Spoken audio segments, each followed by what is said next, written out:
If it has wheels or moves fast, chances are Judd Heald has taken it for a ride. I had three-wheelers and four-wheelers and snowmobiles and go-karts. And when I was 10, I had a Subaru Brat. I skated every single day. There's definitely years that I didn't miss a single day of skateboarding. During the day, Judd was always on the go, but at night, he was always smoking pot. Skateboarding kind of kept me out of it during the day, but once I'd fulfilled the quota and I knew that I'd skated enough and I'd put enough time in, and then that's just where I ended up. I went across the road and hung out and smoked. Judd skated through high school and got really good at it. He was on the verge of going pro when he went out for a day of snowboarding. It wasn't a good lip. It had kind of just threw you weird, and as I spun off, I dropped my shoulder weird, and next I knew I was upside down, and I just cleared the whole landing, landed in the flat of the half pipe. And I don't know if you've ever been on a groomed mountain, but it ain't soft. And I laid there for a bit, and I moved my legs. I was like, okay, well, I didn't break my neck or anything. I'm good. Because on TV, they break their neck, they're dead, right? But Judd had broken his neck. He fell 16 feet and landed on his head. Doctors fused two vertebrae together and stabilized his neck with a metal halo. Bolted that thing into my head and had to have it tightened every couple weeks, and it was like pretty gnarly. Judd had one question for the doctor.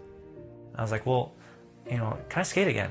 He's like, well, no. And I'm like, well, I know, not right now, but I mean, will I ever be able to skate again?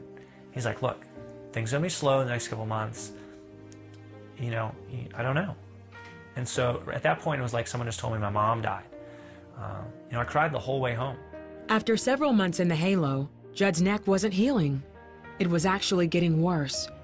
Judd never thought he really needed Jesus until then.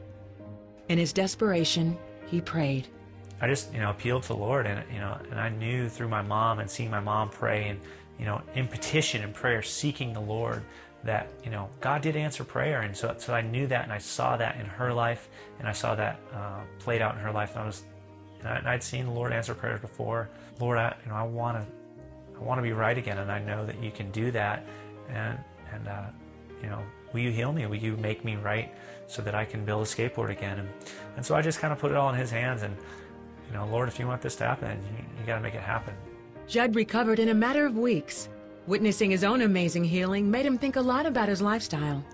As a child, he had prayed to become a Christian. I knew right from wrong. I knew that, I had sin in my life because I was, screwing around with drugs and stuff like that. Really through seeing the Lord, heal my neck and move in that situation, it's brought my whole life in a whole different perspective. It's not one bit about, what am I going to do in this world? It's what am I going to do that the Lord has called me to do today.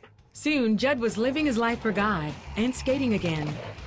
He turned pro in 1998. A few years later, he formed his own Christian skateboard team called Untitled.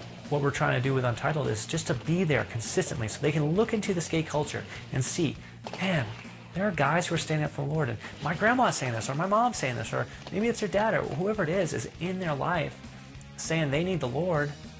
But if they don't see it in their culture, they don't see it, they're saying, I'm going the way of that culture. No matter where a kid's at in the skate culture, he can find believers who are standing up, representing Christ, and have a walk to go with it, so that they can say, you know what, these dudes walk the walk, they're not posers, and they live out what they're saying. It's good news. Are we scared of sharing good news? Hey, I just won $1 million. Like, I don't want to tell anybody that I got, really? Like, share good news. If it's good to you, if it's good to me, it's good to them.